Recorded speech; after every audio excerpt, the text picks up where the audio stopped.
संवेदनशीलता में होती है। जो दिखता है वही सच नहीं होता। काउंटर स्टाफ जो पहले मजाक कर रहे थे अब आंखें नीची की खड़े थे। अरविंद जी ने उनमें से एक युवा कर्मचारी को पास बुलाया। लड़का कांप रहा था।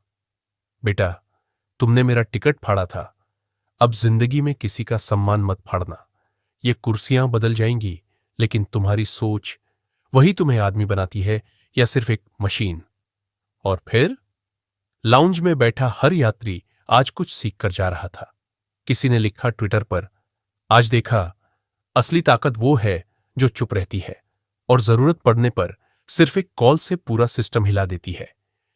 एक बुजुर्ग महिला ने मुस्कुराकर कहा, वो इंसान अकेले नहीं थे, उनके साथ पूरा अनुभव खड़ा था। फ्लाइट बोर्डिंग शुरू हो चुकी थी। घोषणा हो रही थी, विस्टारा फ्लाइट 304 बेंगलुरु के लिए अब बोर्डिंग गेट 5B से शुरू हो रही है। लेकिन आज कोई भी यात्री उतनी जल्दी में नहीं था जितना अक्सर होता है। सबकी नजरें अब भी उस बुजुर्ग पर टिकी थीं, जिसने एक टूटे से टिकट से पूरा सिस्टम हिला दिया। अरविंद जी ने धीरे से उठकर अपना बैग उठाया, पुराना, चमक खो चुका बैग, पर उसी में बसा था इतिहास का भार। वो चलते हुए गेट की ओर बढ़े। रास्ते में वही मैनेजर जिसने उन्हें अपमानित किया था उनके सामने हाथ जोड़कर खड़ा था। सर, प्लीज एक बार माफ कर दीजिए।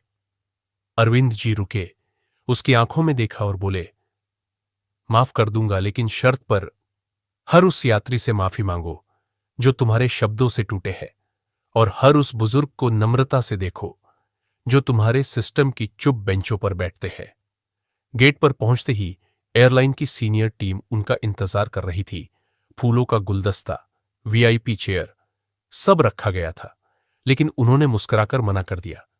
मैं वीआईपी नहीं, एक रिमाइंडर हूं कि बुजुर्ग कोई बोझ नहीं बल्कि नींव है इस समाज की। नीचे एयरपोर्ट पर वो कर्मचारी जिनके कारण सारा विवाद शुरू हुआ अब भी उस फटे हुए टिकट को देख रहे थे।